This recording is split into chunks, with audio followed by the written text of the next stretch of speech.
time to get our snake draft on as we get set for week number 4 in the 2020 NFL season. This is the FanDuel Fantasy Snake Draft live here on the FanDuel YouTube, Twitch, Periscope, and Facebook pages, where today we are going head-to-head to break down this week 4 slate with a snake draft over on FanDuel.com. My name is Jim Sanas. I am a senior writer and analyst for numberFire.com. Joined here, as always, by JJ Zachariason and Brandon Gadula. JJ is the editor-in-chief of numberFire and FanDuel. JJ, we are on to week 4. How you doing? Not as good as you are, Jim, because we can't beat you in these 3-0, baby. You know, it's unbelievable. I'm kind of tilting about it. Heavy is the head that wears a crown, and you know, it's when there are 3 crowns, it's even tougher. You just living the hard life out here. I'm ready though. I got my tea with me this week. I've got my rankings ready. I'm set to go. I do feel like I should get just a half victory for last week, though, because I explicitly said on air I wasn't super enthused with Austin Eckler. He's a big part of the reason that I won. So results over process, we'll go with that for that. Brandon Gadula is the managing editor for numberFire. Brandon, we talked about this week 4 slate on yesterday's Heat Check Fantasy podcast, and it's been interesting, the development since then. DeAndre Hopkins has now missed 3 consecutive practices, so that changes things. So how are you viewing this slate today relative to yesterday? It's not completely different, but it helps a little bit that there are fewer plays to go through, because we talked about like everybody yesterday, because a lot of these games are good.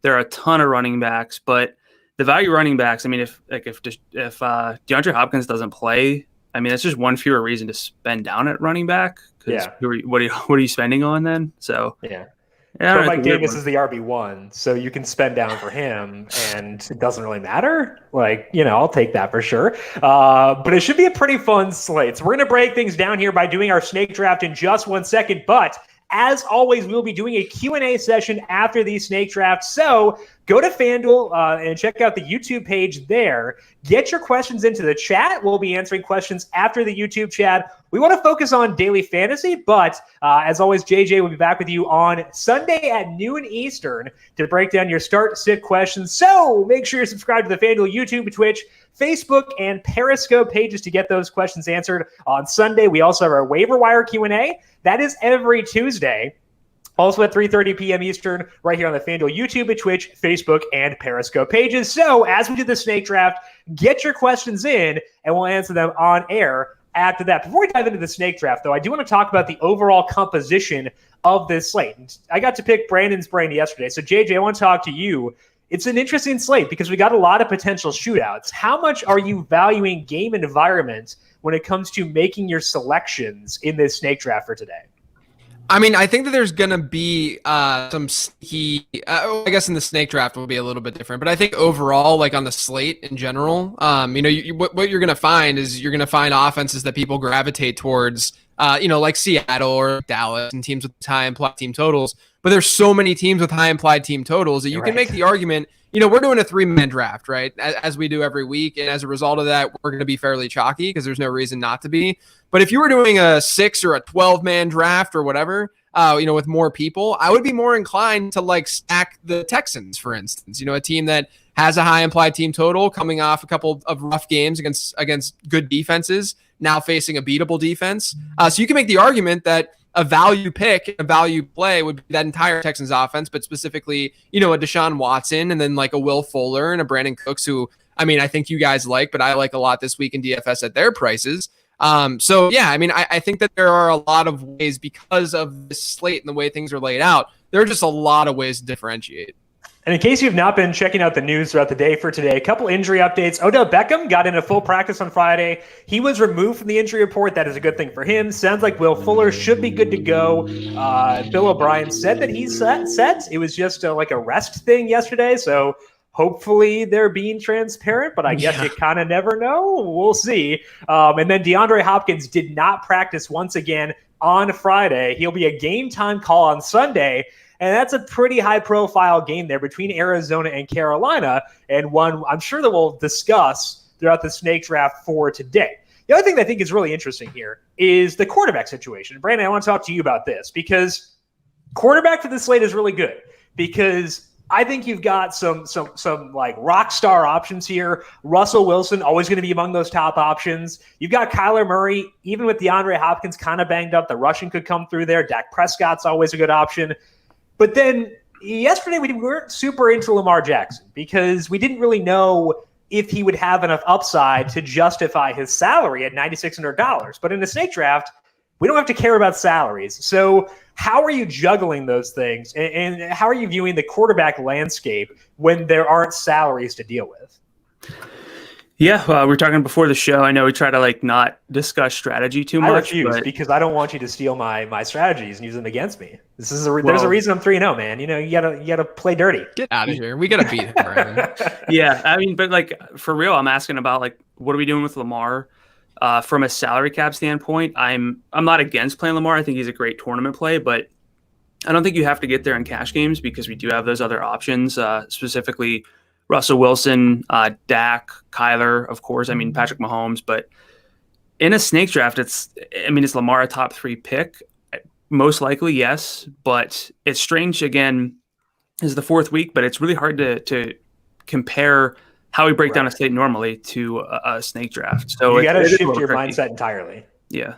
Yeah, and that's especially true for running backs this week, too. It's true everywhere. So let's dive on in and get this snake draft underway. JJ, I will ask you to enter, and let me know when you do, because I'm not going to pull up the URL and blast it out to the world again. I have entered, and I have the first pick, boys. Okay. Well, Oliver, you've been foiled for this week, and this week alone.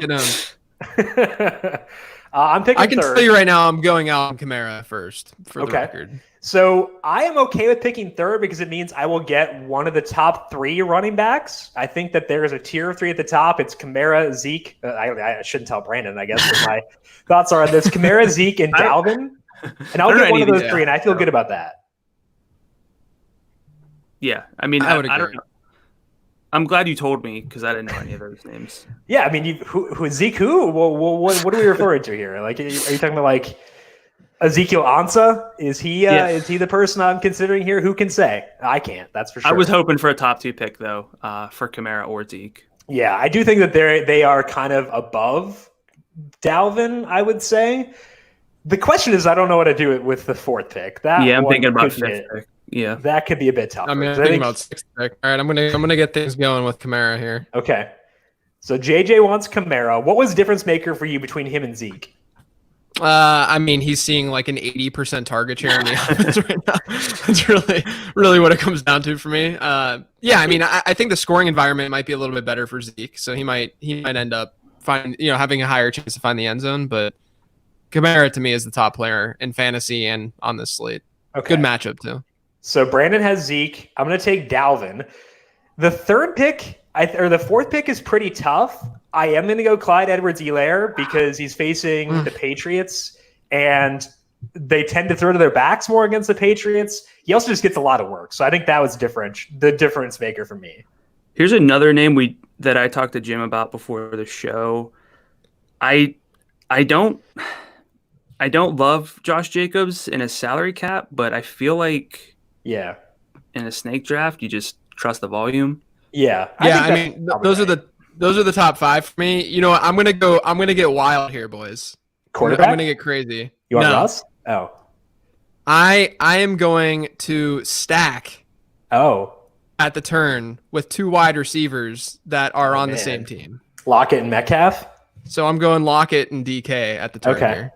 So I think that Tyler Lockett is arguably the wide receiver 1 for this slate. I mean, you took him wide receiver 1, so I guess that's not a bold statement. But I think that's pretty fair to actually have them number 1 and number 2. I just am ready for Brandon to do what he did last week and take my stack away and draft Russ. I might. So there's a lot of running backs. I'm losing time. I'm gonna panic. I'm gonna panic here. I'm gonna short my 3rd running back. I'm gonna go with Kenyon Drake. I think I've had him in every single snake draft so far. Yeah, I like the snap rates. I like the game. Eventually, it's got to pan out, right? I would think so. I would probably agree with that. I think especially this week in the matchup, I think that it makes a lot of sense. So I think that makes sense. And Jonathan Taylor's kind of a similar thing to Josh Jacobs. We didn't talk about him a lot on the Thursday podcast because it's not a great game. Like I am the person who says the phrase game environment on the pod like more than anyone else. But yet I violated my own terms when Jonathan Taylor in a game with the second lowest total on the slate. Tyreek Hill, I think I kind of think the Chiefs are interesting here against the Patriots despite the matchup. I'm okay going there. Brandon, you want Mike Evans? Yeah, I panicked again. I mean, I panicked and picked a guy who's guaranteed 10 targets. What do you mean? Yeah, but I'm trying to think of game stacks better. Okay. I think I need that, but I'm definitely not.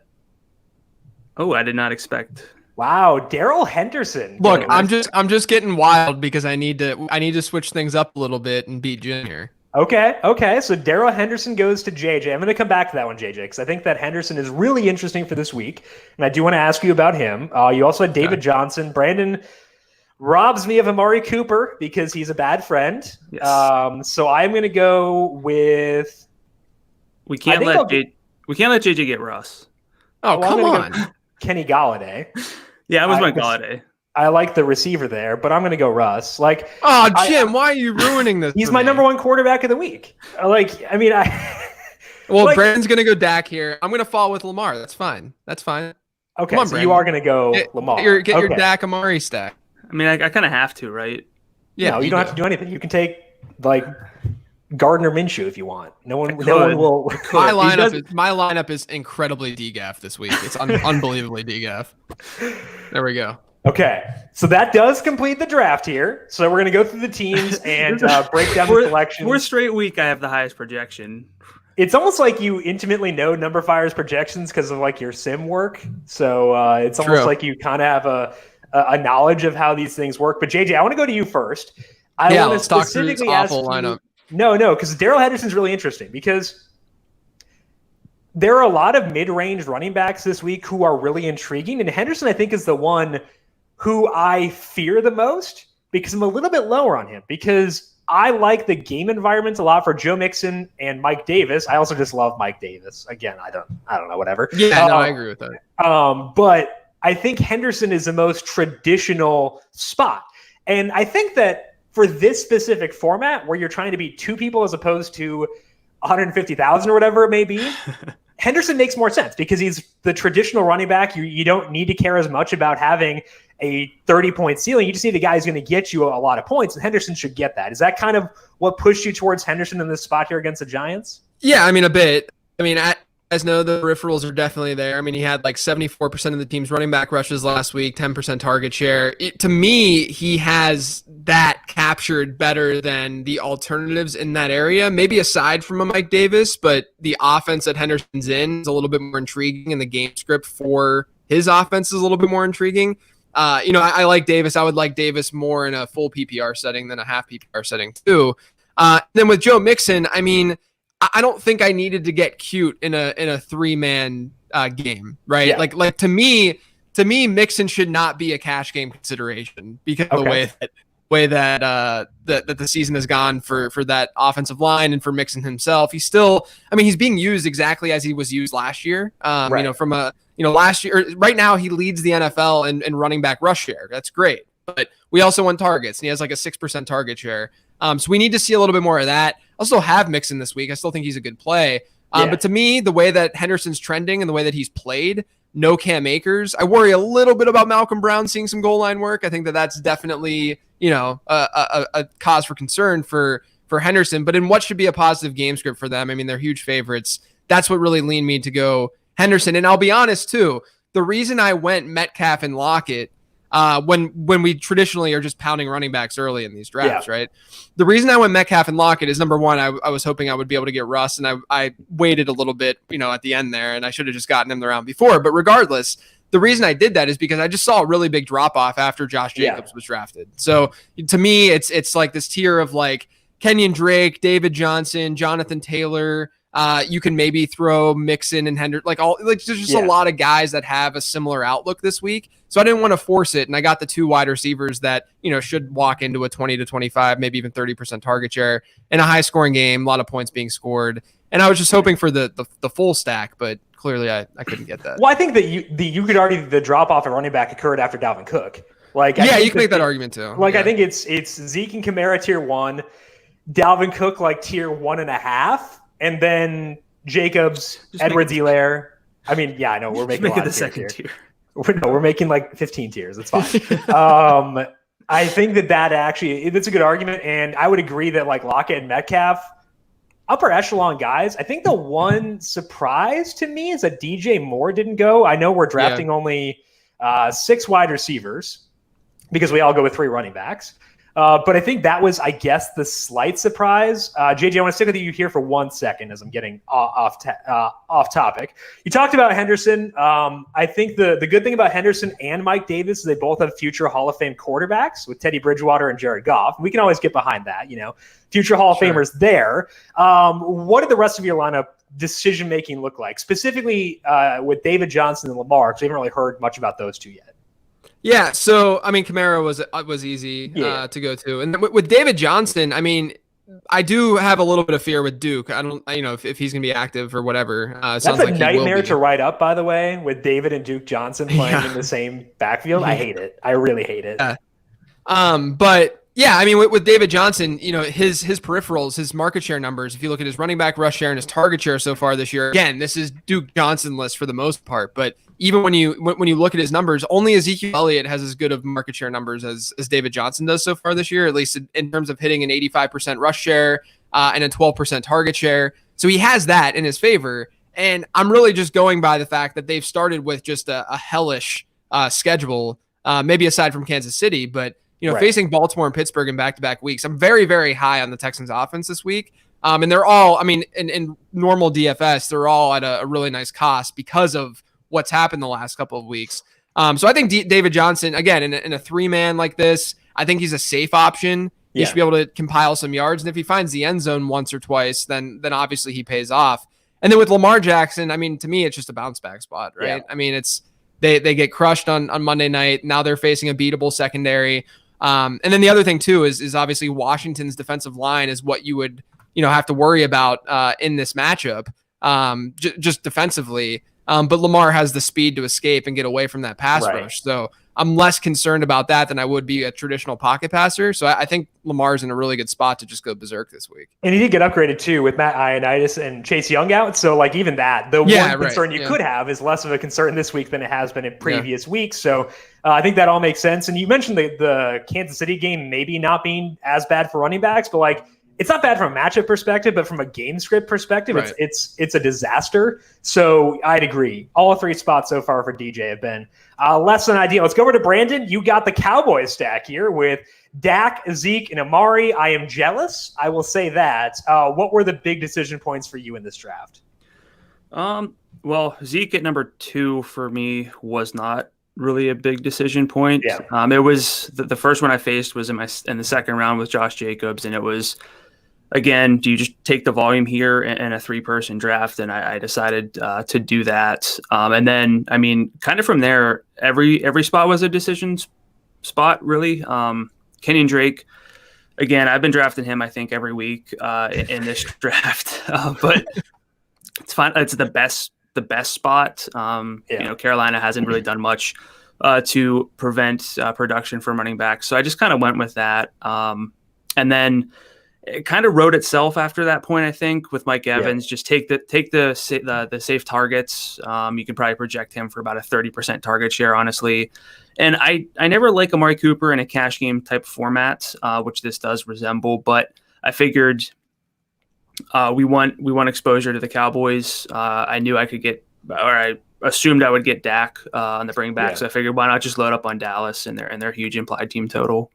Yeah, I think that makes a lot of sense. It's a pretty fun game, and I mean, you're going to get you're going to get basically every yard the Cowboys accumulate will be on your team, which is a good thing in that type of game environment. For me, the one pick I kind of regret was Kenny Golladay, and like it's not because of Golladay. I like Golladay a lot. I think that he and Matthew Stafford are really fun in that game. The reason that I kind of have regret over it is because I think if I had that pick over, I might just go DJ Moore, and I think I potentially should have, because I know that DJ Moore will get a lot of targets. I like his game environment a little bit more than that one. It does take a slight dent with DeAndre Hopkins potentially being out, but I kind of wish I had gone DJ Moore there. I still think it's okay to go Galladay because, again, I like him and I like Stafford as a stack in that hopeful shootout against New Orleans. But that was the one where I was a bit shaky, and I kind of wish I maybe should have gone the other way. But I feel pretty good about the rest of the team. I can hopefully offset a little bit of JJ's massive, massive production with the Seahawks wide receivers by getting Russ. But that one it'll be tough for sure. So let's dive into some questions here because one of the questions does relate to that Seahawks game. This is from Tim over on Facebook. Tim says, Russ, Lockett, Metcalf, all together, do I dare in a 20-person cash where the top 4 cash? So it's a 20-person tournament, I believe, where the top 4 all cash, which means that's 4 but divided by 20. Oh my gosh, math. 20%, is that right? I think that might be more of like a tournament type. Yes. I don't know. It's been way too long since I've done math. I work for numberFire, but I can't do math. That's kind of like a tournament payout where only the top 20% cash. And I guess I'll let you answer this too, Brandon. But like for me, I always have reservations about having 2 receivers from the same team where I were like only the top 20% cash because the number of times where both receivers on the team go for 20 plus FanDuel points, it's pretty minimal. Now, if any team were to do it, it's the Seahawks because like those guys are disgusting. We know where all the overall targets are going. We know where all the high leverage targets are going, which is even more important. So I tend to shy away from it, but I think on this specific team, it's a bit of a different discussion. So Brandon, in that format where it's a 20-person contest and the top 4 cash, would you be okay going with all 3 of Russ, Locke, and Sorry, I know I could see the math. I know.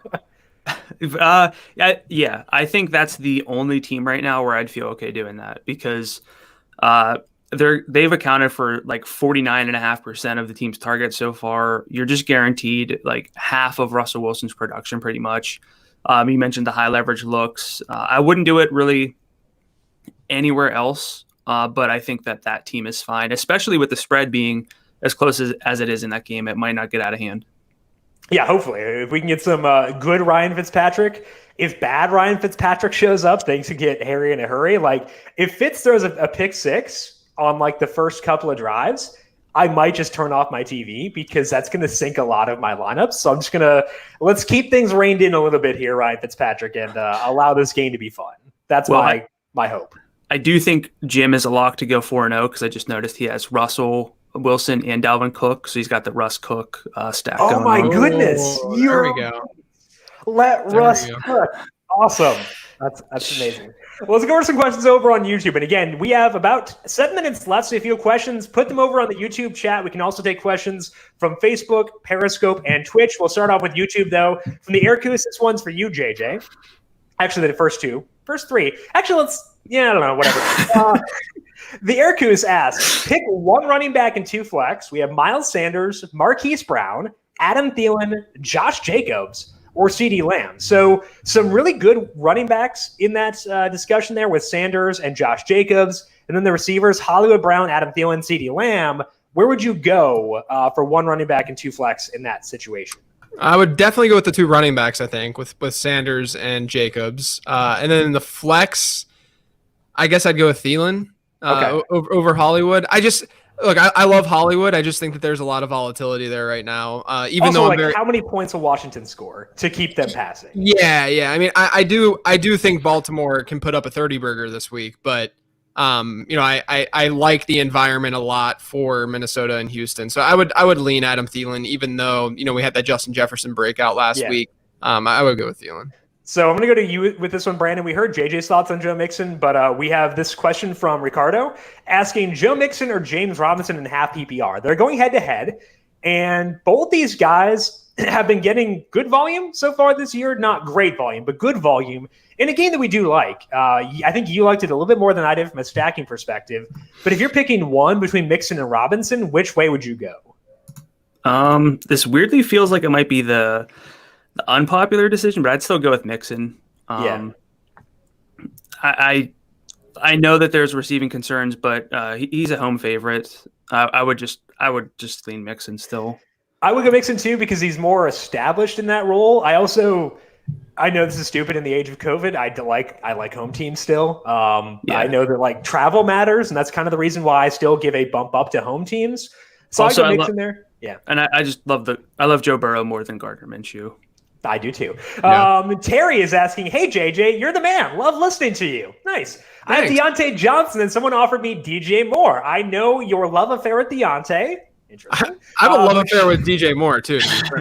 But should they accept that in a PPR format? Obviously, we tend to be against position for position trades. But if you're being offered DJ Moore for Deontay Johnson, I mean, to me, I think that's a no-brainer, and I'd take it. But what about you? Yeah, I would take it too. DJ Moore is one of the best buy low candidates right now. He was actually featured in my 15 transactions article and podcast this week for the second time this year, because after I sent a random tweet out about DJ Moore after this past Sunday's games, and people were hating on him really hard. So I needed to throw some takes out there. One of the best air yard profiles in the league right now. One of the few guys with a 25% target share. He still has 3 end zone targets, even though he hasn't found the end zone. I still think DJ Moore is going to have a big season. 3.3 deep targets per game because of the gunslinger Teddy Bridgewater at quarterback. Give me that. Absolutely. And again, future Hall of Famer, Teddy Bridgewater. The Aircoos is asking, half PPR, pick one between Carlos Hyde, Anthony Miller, Antonio Gibson, or Christian Kirk. Brandon, good luck. You have to pick one between Carlos Hyde, Anthony Miller, Antonio Gibson, or Christian Kirk. Who are you plugging in and crossing your fingers for? I think Kirk's though a game time decision as well. Last I saw, there might be news. He got in limited practice this week, but he's not a sure thing to go. Yeah, and Chris Carson sounds like he's going to play. Yep. Yeah. So Antonio Gibson. Yeah, I think so. I think that's you kind of have to just based on volume. I love Anthony Miller, but he's just not playing a lot of snaps. Right. I can't trust that. I think the good thing for Gibson, too, is that with Terry McLaurin banged up, he missed practice on Friday. I believe Steven Sims is banged up, too. I think he might have been ruled out already. They might get Antonio Gibson more work in the passing game because he did play a receiver at Memphis. So that'd be kind of fun. Elias is asking, lost to James Conner this week. Oh, yeah, because of the bye. I was like, what happened to James Conner? Okay. Who is a better dart throw RB2 in standard? JJ, would you go J.K. Dobbins or Chase Edmonds? I'm sorry, Elias. Good luck. But where would you go between Dobbins and Edmonds? I'd probably go with Edmonds, honestly. You have the matchup there. He's still seeing some work. We've seen him at least in the red zone at times this year. I mean, obviously Kenyon Drake is going to be the guy that's more likely to score the touchdown. But yeah, I think that Edmonds just has the better production and market share profile than Dobbins does right now, and he has a better matchup too. So let's keep it with you, JJ, because a question about Logan Thomas from Elias. Would you flex Logan Thomas? People keep saying LT3, and I keep thinking LaDainian Tomlinson, and I need to get that out of my brain. Would you go Logan Thomas if Terry McLaurin can't go? Obviously, this depends on alternative options, but how much does Logan Thomas benefit, if any, if Terry McLaurin can't go? I don't think it really impacts him a ton. The one thing, though, I will say with Baltimore is that dating back to last year, they've been sort of a funnel to the tight end defense because they've been able to defend the perimeter pretty well. And so, McLaurin was obviously a tough play. I mean, you would play him this week, but he's obviously a tough play because of the matchup. Yeah. But Logan Thomas, the peripherals are obviously there. Am I high on him this week? I think he's a high-end tight end too. But, I think it depends obviously on who you would be playing instead of him. All right, let's go into Periscope. Saint Bethany Fresh is asking James White, ? I don't know if that's a DFS question or a start sit question, but Brandon, James White back in the fold this week for the Patriots. The problem is that when White was healthy and active earlier in the year, nobody played more than, I think it was 30% of the snaps in week 1 for the Patriots. So what's your trust level on James White as he comes back to the team for week 4? My trust level? Yeah. I know the answer. It's as close to 0 as possible. If the question is just James White, I mean, my answer is going to be no, but I don't know what the alternatives are. Yeah, I think that's where I'd be too, because it's really tough to. I know Rex Burkhead went berserk, but it's a lot tougher when they have 4 active running backs because Damian Harris might be around this week too. Yeah. In addition to all that, so I think that'd be a pretty Pretty tough spot for me to go to. Rapid fire here. First one for JJ, second one for Brandon. Francis is asking, trade James Robinson for Will Fuller or Odell Beckham. I have Miles Sanders and Josh Jacobs. If you have two legitimate bell cows at running back, would you move James Robinson for Will Fuller or Odell Beckham? I think I would prefer Fuller over Beckham right now. But I will say that in a season-long league, you can probably get more for James Robinson right now. And then the other thing that I'll add is that over the next 3 weeks, they get 3 amazing matchups, and then they get Detroit and Houston after this week too. So I'm still fairly high on James Robinson, even with Devine Ezigbo coming back off of IR. Maybe we see Raquel Armstead too, who's been on the COVID list for like a month and a half, it feels like. Yeah. But I think that Robinson is still solid enough, given how he's producing. Just given where the market is, you should be able to get a very legitimate or a more legitimate wide receiver for him. Okay, so final question for you, Brandon. Savage Murray is asking, I wonder if they're related to Kyler. Would Keenan Allen and Jerick McKinnon for Clyde Edwards-Helaire be a good trade? So they have Keenan Allen and Jerick McKinnon. Would you move those two in order to get Clyde Edwards-Helaire on your team? I think it's season long. I always try to get the best player in a deal. To me, that would be Edwards-Helaire. So yeah, I'd be fine doing that. Yeah. And we like Keenan Allen. We are a pro Keenan Allen podcast over on the Heat Check. We love his market shares and stuff like that. But if you can get a bell cow back tied to Patrick Mahomes, giddy up, buddy. I'd be in favor of that as well. That is all the time that we have for today. Big thank you to everyone for tuning in and getting all those questions in. If you have more season-long questions, do not forget to tune in on Sunday at noon Eastern, where JJ will be answering your questions here on the FanDuel YouTube page. If you want to get your questions answered, I recommend going to YouTube just because there are a lot of questions we'll pull from YouTube first. So make sure you subscribe to the FanDuel YouTube page to get those questions in. We'll talk waivers on Tuesday at 3:30. Back again next Friday with another snake draft. JJ, I want to thank you for swinging by for today, and good luck to you in week 4. Yeah, you too, man. Hopefully we can finally get that W from you. I disagree. Brandon, good luck to you in DFS, not in snake drafts in week 4, and thank you for talking for today. Yeah, good luck to you. It's going to be. I'll take it. Yeah, thank you. Well, good luck, Jim. I expected you to be a little meaner, but I'll take it. Thank you. Well, I was just going to say yeah. I was just going to say yeah, but I don't know if that'd be. I should just go with the yeah. Sign off again. Yeah. But yeah, it's going to be a good week. Good week. Follow JJ on Twitter at LateRoundQB. Brandon is at Kadula13. I am at Jim Sanas, JimSannes. Big thank you to Calvin Theobald, our video producer, for running the video side of things here today. Thank you, Cal, as always. And thank you to everyone for tuning in and asking your questions. Good luck to you in week number 4. This has been the FanDuel Snake Draft live on the FanDuel YouTube, Twitch, Periscope, and Facebook pages.